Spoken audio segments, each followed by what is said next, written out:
আসসালামু আলাইকুম।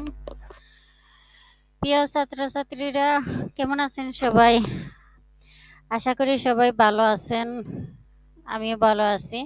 তো আজকে আপনাদের সামনে নিয়ে আসলাম আমাদের সপ্তম ক্লাসের কিছু অংশ। আম, গত ক্লাসে আমি ষষ্ঠ ক্লাস পর্যন্ত কমপ্লিট করেছি, একটু লেট হওয়ার জন্য সরি। তো সপ্তম ক্লাসে আমরা যা যা শিখবো আজকে সেগুলো হচ্ছে এই বর্ডার এবং শেডিং। এই যে দেখুন, বর্ডার এবং শেডিং। তারপর হচ্ছে বর্ডার দেওয়া, শেড দেওয়া, রিভার্স, বুলেটস এন্ড নাম্বারিং করা, তারপর নাম্বার দেওয়া, ইন্ডেন্টেশন করা, স্পেলিং এবং গ্রামার পরীক্ষা, ট্রেজার্স, লাইন স্পেসিং, ফাইন্ড করা, রিপ্লেস করা। তো এখানে এই যে বর্ডার আছে, বর্ডার এবং শেডিং। তো বর্ডার, পেজ বর্ডার আছে, আবার টেক্সটের বর্ডারও আছে। অনেক সময় যদি আমরা দেখি যে কোনো টেক্সটের মধ্যে বর্ডার দিতে হবে, তাহলে আমরা কিভাবে দেব, অথবা পেজের মধ্যে বর্ডার দিতে হলে আমরা কিভাবে দেব। তো তাহলে আমাদের ক্লাস শুরু করা যাক। আপনারা একটু মনোযোগ সহকারে ক্লাস দেখবেন আর বেশি বেশি করে প্র্যাকটিস করবেন। বেশি বেশি করে প্র্যাকটিস করলে কম্পিউটারে একজন দক্ষ ট্রেনার বা দক্ষ একজন অপারেটর হতে পারবেন। আর যদি প্র্যাকটিস না করেন তাহলে কোনোভাবেই সম্ভব না। আমরা যতটুকু সম্ভব চেষ্টা করি সবাইকে দক্ষ করার জন্য। তো আপনারা যদি প্র্যাকটিস না করেন তাহলে তো আমাদের কাছে আর কিছুই করার নাই। চেষ্টা করবেন, বেশি বেশি করে প্র্যাকটিস করবেন। তো আমরা ওয়ার্ড ওপেন করি, ব্ল্যাঙ্ক ডকুমেন্ট, এটা ম্যাক্সিমাইজ করে। তো দেখো, এখানে ব্ল্যাঙ্ক ডকুমেন্ট আমরা আনলাম। আনার পরে আমি একটা টেক্সট বা একটা লাইন লিখে পি,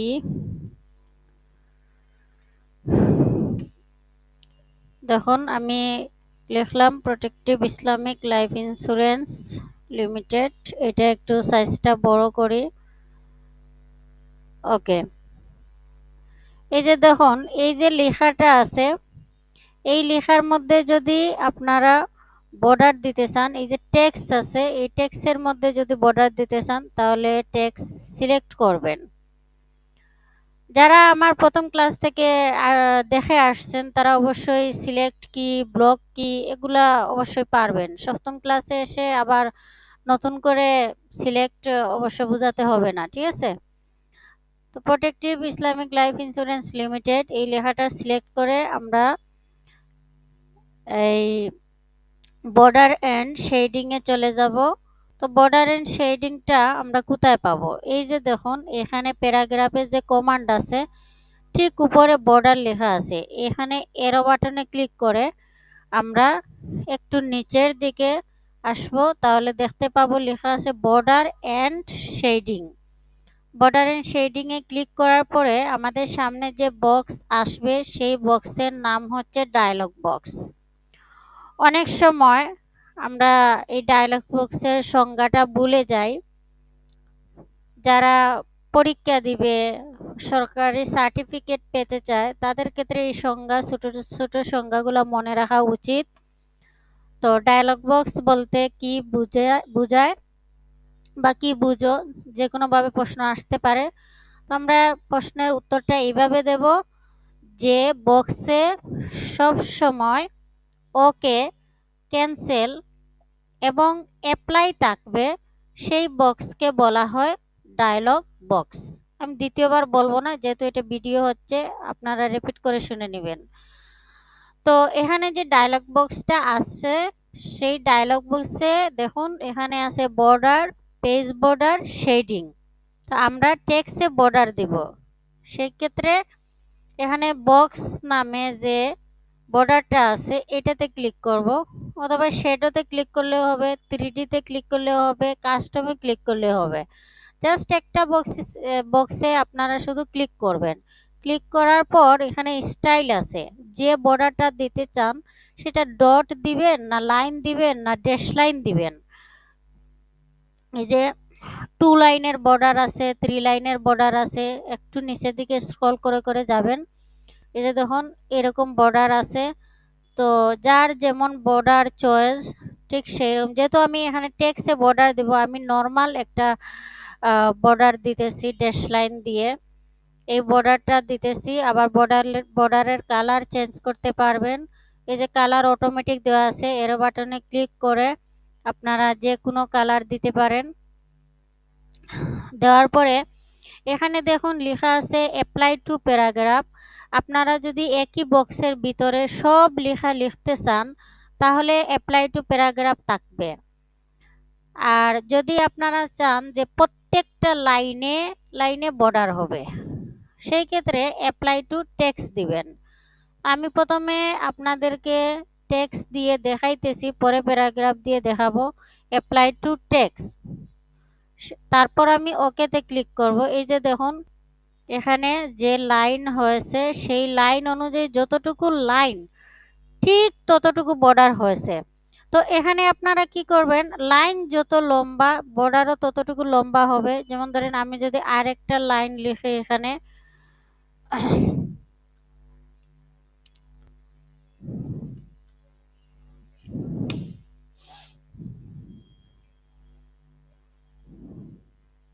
লেখাটা আমি সিলেক্ট করে কপি, তারপর স্পেস,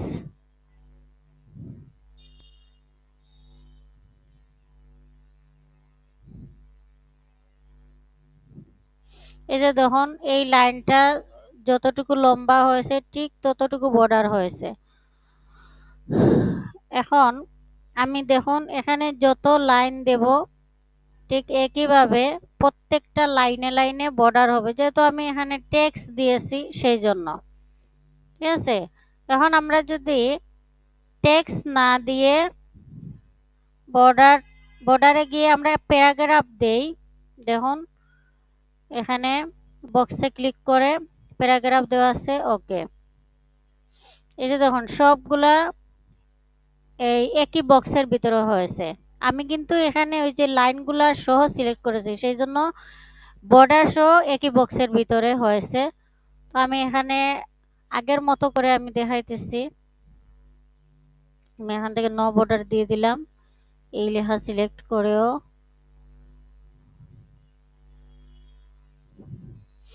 এখানে এই যে দেখুন ক্লিয়ার অল ফরম্যাটিং আছে, ক্লিয়ার অল ফরম্যাটিং এ যদি আমরা ক্লিক করি, এই যে দেখুন এখানে ক্লিয়ার অল ফরম্যাটিং, মানে বারবার বর্ডারে গিয়ে দেব তারপর ক্লিয়ার হবে, এগুলা কষ্ট না করে জাস্ট সব লেখা সিলেক্ট করবেন, সিলেক্ট করে ক্লিয়ার ফরম্যাটিং এ দিলে যা যা ফরম্যাট করেছেন মানে সাজিয়েছেন সবগুলো ফরম্যাট হয়ে যাবে। তো আমি এখানে এই যে লাইন আছে আমি প্যারাগ্রাফ আকারে এখন দেখাবো। আগে দেখিয়েছি প্রত্যেকটা লাইনে লাইনে বর্ডার, এখন দেখাবো প্যারাগ্রাফ আকারে কিভাবে বর্ডার হয়। একটা প্যারাগ্রাফ দিলে একটা বক্সের ভিতরে সবগুলা লেখা থাকবে। Border and shading box select করলাম, এখান থেকে আমি একটা লাইন সিলেক্ট করলাম, তারপর দেন কালার সিলেক্ট করলাম, অ্যাপ্লাই টু প্যারাগ্রাফ যেমন আছে তেমন দিলাম। তারপরে এই যে দেখুন এখানে শেডিং আছে, বক্সের ভিতরে যদি আমরা শেডিং দিতে চাই, শেডিং মানে হচ্ছে বক্সের ভিতরে যে কোনো ধরনের কালার দেওয়া। তো শেডিং এ ক্লিক করে এখানে দেখুন ফিল কালারটা, ভিতরের কালারের নাম হচ্ছে ফিল কালার। তো ফিল কালার নো কালার দেওয়া আছে, এখান থেকে আমি একটা নর্মাল একটা কালার দেই। তারপর আমি ওকে করলাম। এই যে দেখুন এই একটা বর্ডারের ভিতরে সবগুলা লেখা চলে আসছে। প্যারাগ্রাফ যদি দেন তাহলে এইরকম ভাবে আসবে, আর যদি টেক্সট দেন তাহলে প্রত্যেকটা লাইনে লাইনে বর্ডার হবে। পার্থক্যটা একটু ভালো করে খেয়াল করে ক্লাস দেখবেন, তাহলে বুঝতে পারবেন। ওকে, আমি কন্ট্রোল এ দিয়ে অল সিলেক্ট করলাম। অল সিলেক্টের কিবোর্ড শর্টকাট কমান্ড হচ্ছে কন্ট্রোল+A। তো ক্লিয়ার ফরম্যাটিং এ ক্লিক করে আমি ক্লিয়ার করে নিলাম। দেন হচ্ছে এখানে যে বর্ডার দেওয়া, এখানে কিন্তু অ্যাকচুয়ালি পেজ বর্ডার হবে, PAGE পেজ, পেজ বর্ডার। তো এখানে যে পেজ বর্ডার আমরা দেব, দেখুন কিভাবে আমরা পেজের মধ্যে বর্ডার দিব। আমাদের সামনে যে পেজটা আছে, এই যে পেজটা আছে, এই পেজের মধ্যে কিভাবে বর্ডার দেব, সেই জন্য সেম একইভাবে আমরা কিন্তু এখানে যে ডিজাইন আছে, ডিজাইনের ক্ষেত্রেও কিন্তু আমরা এই যে দেখুন এখানে পেজ বর্ডার আছে, ডিজাইনে গিয়ে ক্লিক করে এই যে দেখুন পেজ বর্ডার আছে, এখান থেকেও দিতে পারবো। আবার আমরা হোমে গিয়ে আগে যে বর্ডার এন্ড শেডিং এ গিয়েছি, এই যে বর্ডার এন্ড শেডিং এ গিয়েছি, বর্ডার এন্ড শেডিং, এখানে গিয়েও এই যে পেজ বর্ডারে ক্লিক করলে এটা আসবে, এই যে দেখুন পেজ বর্ডারের এটা আসছে। আবার যদি আমরা ডিজাইনে গিয়ে পেজ বর্ডারে ক্লিক করি তাহলে এটা আসবে। তাহলে আমরা দুই দিকে আমরা যেতে পারবো, ডিজাইন থেকেও যেতে পারবো, আবার হোম থেকে বর্ডার এন্ড শেডিং অপশন থেকেও যেতে পারবো। একই ডায়লগ বক্স আসবে, শুধু এই দুইটা বাদ। ঠিক আছে, এই দুইটা আমরা আগে দেখেছি, এখন আমরা দেবো পেজ বর্ডার। তো পেজ বর্ডারে আমরা লাইন দিয়ে, এখান থেকেও লাইন দিয়ে দিতে পারবো, ইচ্ছা মতো কালার দিতে পারবো। এই যে উইথ রিপিট দেওয়া আছে, এটা বাড়ানো যাবে। ওকে, এই যে দেখুন, ঠিক আছে। এখন আমরা দেখবো একটু ডিজাইন দিয়ে। এই যে আমরা আগে স্টাইল দেখেছি, লাইন দিয়ে দেখেছি, এখন আমরা এই যে দেখো আর্ট, ART, আর্ট, আর্ট অর্থ ডিজাইন করা। আমরা যদি ডিজাইনের কোনো আর্ট মানে আর্ট দিতে চাই, ডিজাইন দিতে চাই, তাহলে আর্ট থেকে এখানে নাম দেওয়া আছে, এরো বাটনে ক্লিক করে আমরা এখান থেকে এই যে অনেক সুন্দর সুন্দর আর্ট আছে, যে কোনো একটা সিলেক্ট করব। এখানে উইথ 31 ফিট দেওয়া, এখান থেকে একটু আমরা কমিয়ে দেব, কারণ বর্ডার যদি আবার বেশি বড় হয় দেখতে সুন্দর লাগবে না। ওকে, এই যে দেখুন আমরা এইভাবে পেজে বর্ডার দেব, আশা করি সবাই পারবেন। তারপর হচ্ছে রিভার্স, কালোর মধ্যে সাদা লেখাকে রিভার্স বলা হয়। কখনো যদি আমরা কালোর মধ্যে সাদা লিখি তাহলে সেই কালারকে বলা হয় রিভার্স কালার। তো আমরা যদি কোনো সিবি বা কোনো ডকুমেন্টসে আমরা যদি রিভার্স দিতে চাই, এই যে দেখুন এখন কিন্তু লেখা আছে তাই সাদার মধ্যে কালো লেখা আছে। তো আমরা এই লেখাটারে জাস্ট সিলেক্ট করে হোমে গিয়ে আমরা যদি এই যে দেখুন এখানে জাস্ট সিম্পল জাস্ট আমরা ব্ল্যাক কালার দিয়ে দেব, শেডিং এ গিয়ে এই যে শেডিং এ গিয়ে ব্ল্যাক কালার দেওয়ার সাথে সাথেই রিভার্স হয়ে যাবে, এটাকেই বলে রিভার্স। ঠিক আছে, কালোর মধ্যে সাদা লেখাকে বলা হয় রিভার্স। এটা প্রশ্ন থাকতে পারে যে রিভার্স বলতে কি বুঝো, আমরা উত্তর হবে কালোর মধ্যে সাদা লেখাকে রিভার্স বলা হয়।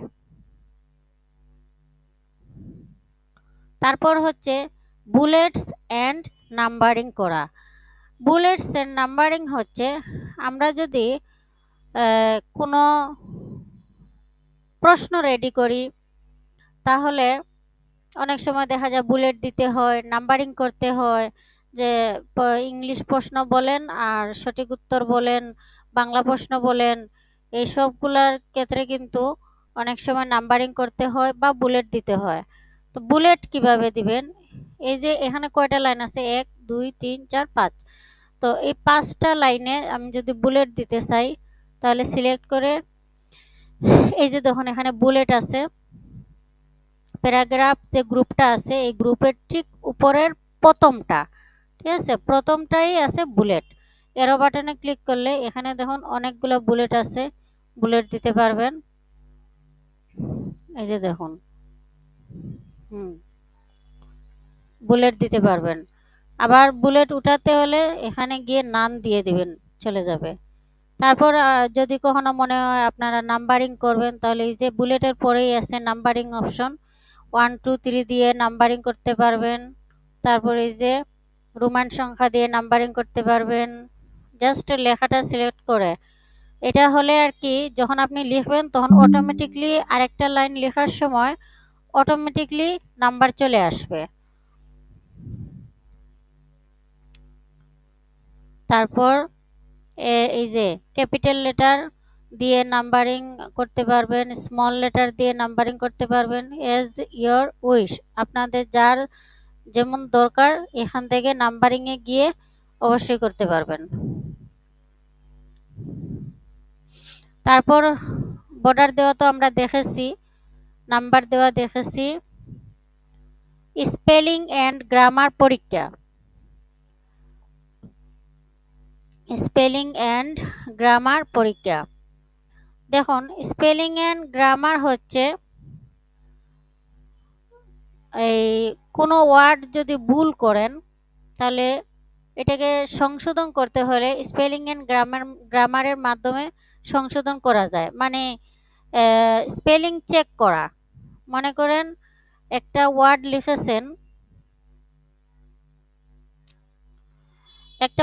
লিখেছেন, আমি এখানে PRO না দিয়ে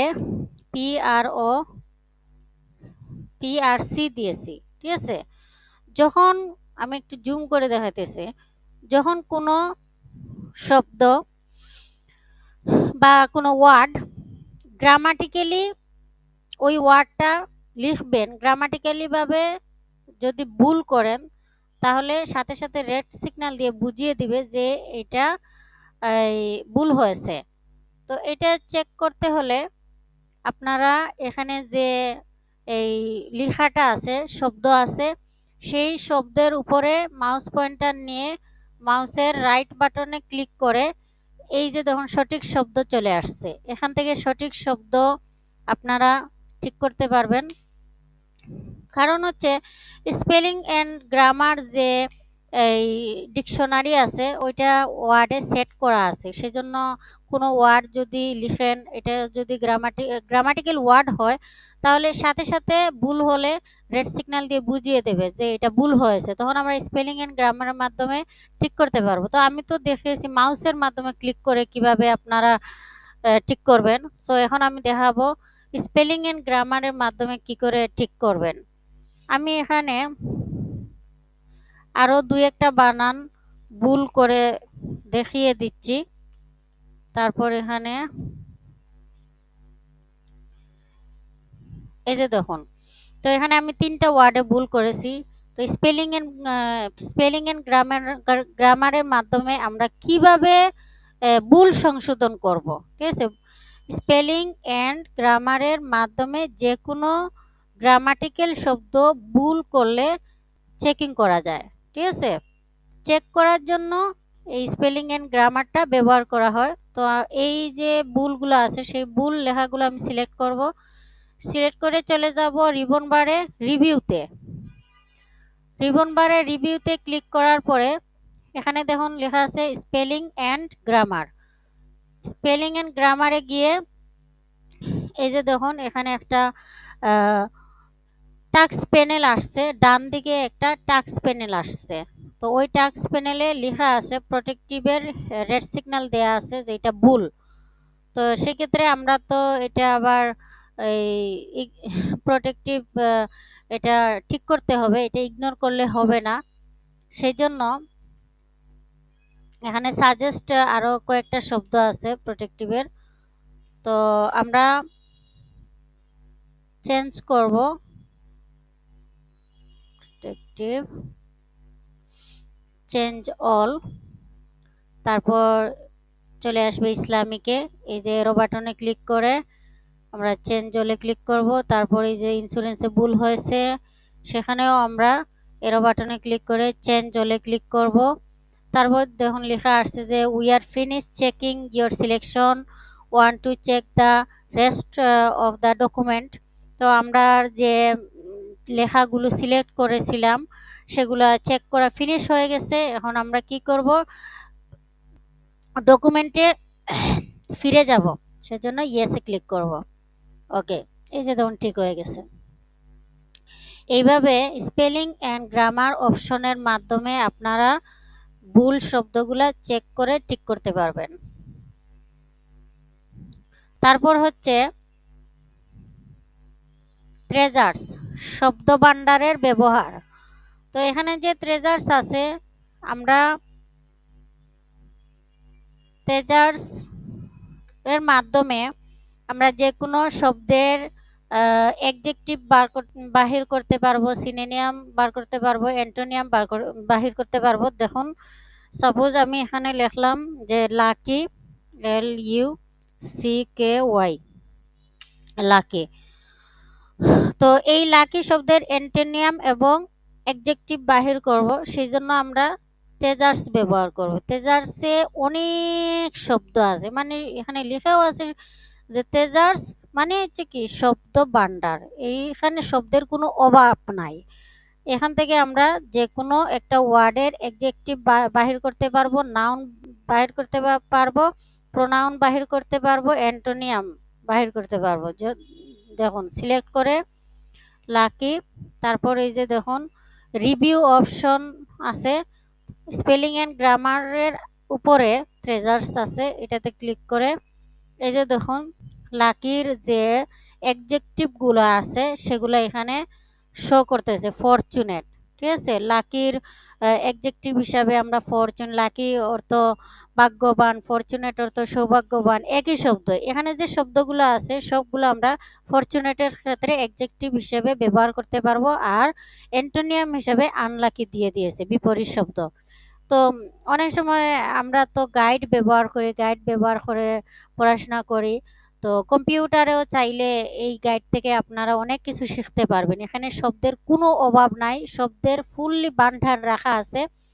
এখান থেকে আপনারা অ্যাডজেক্টিভ, অ্যান্টোনিয়াম ইংলিশের ক্ষেত্রে, বাংলা না, হ্যাঁ ইংলিশের ক্ষেত্রে আপনারা যদি কোনো শব্দের অ্যাডজেক্টিভ বাহির করতে চান, অ্যান্টোনিয়াম বাহির করতে চান, তাহলে ট্রেজার্স অপশনটা ব্যবহার করবেন। ট্রেজার্স মূলত একটা গাইডের মতো, আপনাকে গাইড করবে, আপনি এখান থেকে কিছু শিখতে পারবেন, অনেক কিছু না, অনেক কিছু শিখতে পারবেন।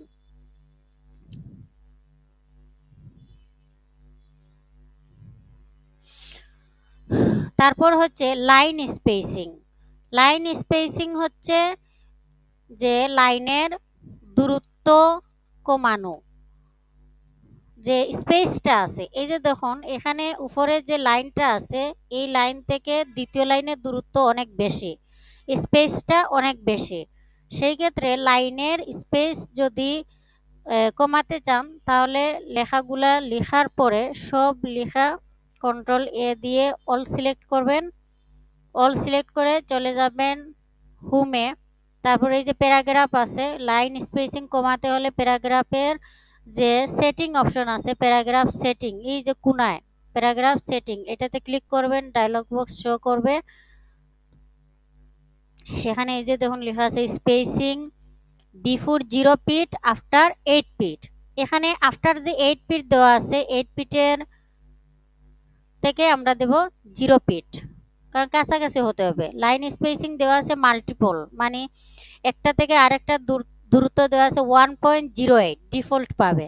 তো আমরা এখানে লাইন স্পেসিং দেব সিঙ্গেল, কোনো দূরত্ব দেব না, সিঙ্গেল দেব, দিয়ে ওকে করব। এই যে দেখুন স্পেস কমে যাবে, সে দেখতে মনে করেন সুন্দর লাগবে।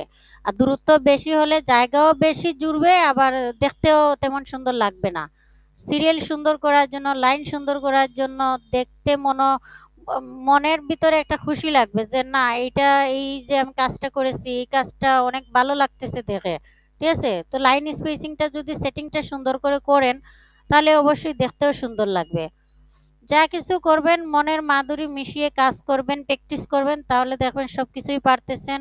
কম্পিউটার অ্যাকচুয়ালি কোনো এই কঠিন কিছু না, যদি ভালো করে দেখেন, ভালো করে প্র্যাকটিস করেন, তাহলে এগুলো অনেক সহজ। তারপর হচ্ছে ফাইন্ড করা। ফাইন্ড মানে হচ্ছে খুঁজে বের করা। কোনো শব্দ আমরা যদি ডকুমেন্টসের কোনো শব্দ হারিয়ে ফেলি, তাহলে ফাইন্ডের মাধ্যমে আমরা খুঁজে বের করতে পারবো। দেখুন কিভাবে, এখানে অনেকগুলা লেখা আছে, ঠিক আছে। এই যে দেখুন এখানে যে অনেকগুলা লেখা আছে, আমি জাস্ট স্পেস দিয়ে এগুলারে একটু বড় করি। হুম। তারপর আমি এখানে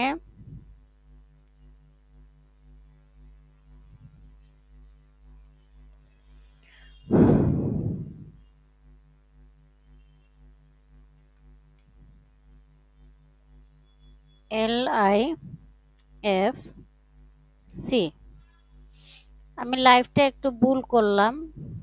সাপোজ এই লাইফটা ভুল করে আমি মনে করেন এই এখানে অনেক ডকুমেন্ট লিখলাম।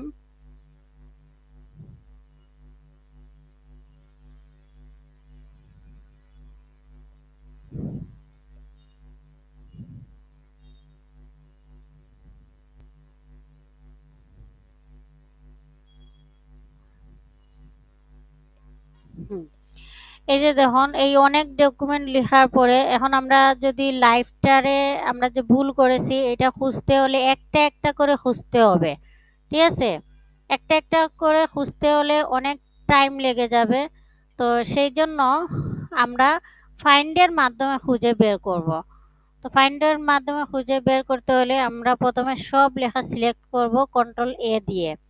তারপর দেখুন হোমে ঠিক ডান দিকে এখানে লেখা আছে ফাইন্ড। এখানে গিয়ে এই যে ফাইন্ড অপশনে ক্লিক করব। ক্লিক করার পরে এখানে দেখুন একটা টাস্ক প্যানেল আসছে, ঠিক আছে?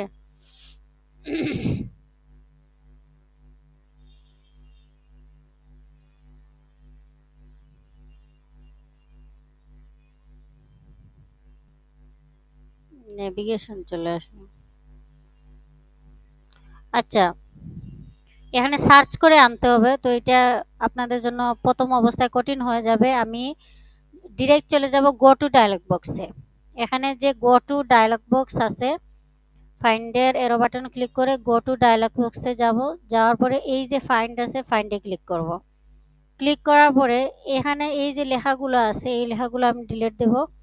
ডিলিট দিয়ে ফাইন্ড হোয়াট, কি খুঁজতেছেন? আমি ওই যে শব্দটা আছে ওইটা খুঁজতেছি, LIFC, লাইফস, ঠিক আছে? তো সম্পূর্ণ ডকুমেন্টসের মধ্যে এই লাইফস শব্দটা আমি খুঁজে বের করব। এখানে যতটা লাইফস আছে সবগুলা লাইভ আমাকে খুঁজে বের করতে হবে। সেজন্য এই যে ফাইন্ড নেক্সটে ক্লিক করবেন। এই যে দেখুন একটাতে শো করেছে, তো আমি তো সবগুলা দেখব, সেই জন্য ফাইন্ড ইনে ক্লিক করে কারেন্ট সিলেকশনে ক্লিক করব। এই যে দেখুন সবগুলা লাইভ, যেগুলা লাইভস আছে সবগুলো একসাথে শো করেছে, ঠিক আছে? এখন আমার কাজ হচ্ছে কি, এই লাইভ স্টারে কি করতে হবে, লাইভ করতে হবে, বানানটা ঠিক করতে হবে। তো সেক্ষেত্রে আমরা স্পেলিং এন্ড গ্রামারের মাধ্যমে অবশ্যই ঠিক করতে পারবো, সময় লাগবে, কিন্তু আমরা এটারে অন্য একটা সিস্টেমে ঠিক করব। দেখুন এখানে আরেকটা অপশন দেওয়া আছে রিপ্লেস করা। রিপ্লেস মানে কি? রিপ্লেস হচ্ছে প্রতিস্থাপন করা, একটার পরিবর্তে আরেকটা। তো আমরা লাইফসের পরিবর্তে কি হবে, লাইফ হবে।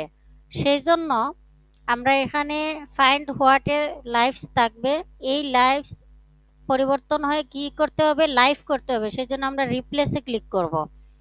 রিপ্লেসে ক্লিক করার পরে যে দেখুন ফাইন্ডের পরেই রিপ্লেস আছে,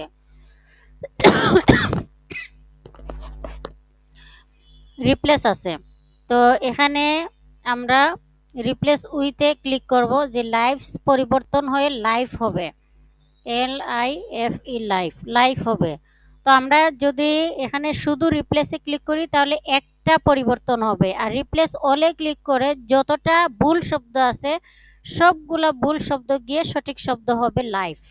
লাইফস কেটে গিয়ে লাইফ হবে যদি আমরা রিপ্লেস অলে ক্লিক করি। তো এখন আমরা রিপ্লেস অলে ক্লিক করব। তারপর আমরা এই যে দেখুন 8 রিপ্লেসমেন্ট, আমরা 8টা এখানে শব্দ আছে রিপ্লেস হবে। সো ইয়েসে ক্লিক করব, ইয়েস, ওকে, রিপ্লেস হয়ে গেছে, ক্লোজ করে নেব। এই যে দেখুন সবগুলা লাইভ হয়ে গেছে। তো এইভাবে যে কোনো শব্দ একটার পরিবর্তে যদি আরেকটা বসাতে চান তাহলে রিপ্লেসের মাধ্যমে আপনারা করতে পারবেন।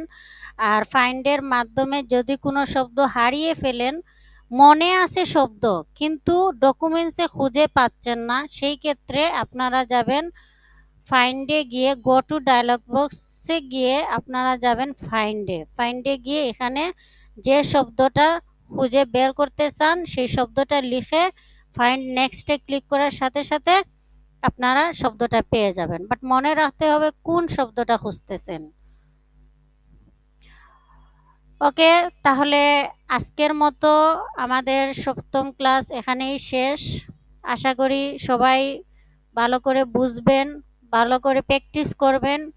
আর যদি আমার ক্লাস আপনাদের সবার ভালো লাগে তাহলে অবশ্যই লাইক, কমেন্ট এবং শেয়ার করবেন, সাবস্ক্রাইব করে রাখবেন। ভালো থাকেন, সুস্থ থাকেন, আর পরবর্তী ক্লাসের জন্য অপেক্ষা করেন। আসসালামু আলাইকুম।